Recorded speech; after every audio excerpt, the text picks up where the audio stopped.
খাবারটা দেখেই বুঝতে পেরেছেন খুব মজাদার একটা ভর্তা। তো হ্যালো ভিউয়ার্স, আসসালামু আলাইকুম। আমি নীলা আপনাদের সবাইকে ওয়েলকাম করছি নতুন আরেকটা রান্নার ভিডিওতে। আর আজকে আমি একটা ভর্তা তৈরি করব ২-৩ রকম সবজি দিয়ে। তো প্রথমে কড়াইয়ে একটু পানি দিয়ে দিব। পানি দিয়ে একটা বেগুন কেটে নিব, কয়েকটা সিম কেটে নিব এবং আস্ত একটা টমেটো দিয়ে দিব। সাথে দিয়ে দিব একটু লবণ এবং ৪টা শুকনো মরিচ। শুকনো মরিচটা এর সাথে একবারে সিদ্ধ করে নিব। তো এখন এটাকে খুব ভালো করে পানি দিয়ে সিদ্ধ করে নিব।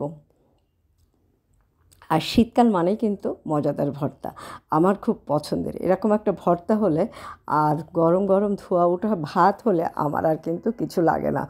মানে পৃথিবীর শ্রেষ্ঠ খাবারের ভিতরে যে কোনো ধরনের ভর্তা, ডাল এগুলোই আমার খুব ফেভারিট, যে কোনো ভর্তাই। তো ভর্তাটা আমি খেতে খুব পছন্দ করি, ভর্তা তৈরি করতেও পছন্দ করি। তো বেগুনটা যেন ভালোভাবে সিদ্ধ হয়ে যায়, সিমটাও যেন ভালোভাবে সিদ্ধ হয়ে যায়, সেভাবেই কিন্তু পানি দিয়ে নিয়েছি। আর টমেটোটা সিদ্ধ হয়ে গেলে টমেটোর উপরের খোলাটা মানে খোসাটা ফেলে দিব। তো পানিটা শুকিয়ে গেছে, এখন সামান্য একটু তেল দিয়ে এটাকে খুব ভালো করে একটু সময় নিয়ে ভাজা ভাজা করে নিব।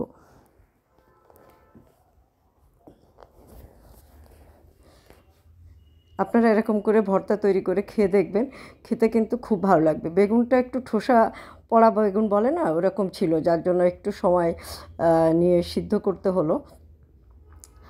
তো বেগুনটা এখন প্রপারভাবে সিদ্ধ হয়ে গেছে। আমি ভর্তা মাখানোর সময় সবগুলোই প্রপারভাবে সিদ্ধ হয়ে গিয়েছিল, কোনো অসুবিধা হয়নি। তো বেগুনটা রেডি। এখন আমি একটা প্লেটে একটু লবণ, কাঁচামরিচ, পেঁয়াজ এবং ধনেপাতা কুচি নিয়েছি।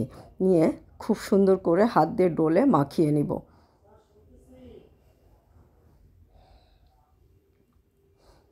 আর এখন আমি ভর্তাটা দিয়ে পেঁয়াজে ধনেপাতার সাথে খুব ভালো করে মাখিয়ে নিব। আর একটু সরিষার তেল দিয়ে নিব। ভর্তায় সরিষার তেল ছাড়া চলে না বা জমে না। একটু বেশি করেই সরিষার তেল দিব। দিয়ে এখন হাত দিয়ে চটকে পুরো সব কিছু একসাথে খুব সুন্দর করে মাখিয়ে নিব। তো রেডি হয়ে গেল সিম বেগুনের ভর্তা বা টমেটো ভর্তা, যেটাই বলেন না কেন, মানে একটা মিক্সড ভর্তা। এরকম একটা ভর্তা করে খেয়ে দেখবেন। যারা ভর্তা লাভার, যারা ভাত খেতে পছন্দ করেন, বিশেষ করে ভর্তা দিয়ে, ডাল ভর্তা দিয়ে, তারা এরকম একটা ভর্তা করে খেয়ে দেখবেন। যদি ভালো না লাগে তাহলে আর কি বলবো, বলার কিছু নেই। বাট খেতে কিন্তু ভীষণ মজা হয়েছিল, আমার খুব ফেভারিট।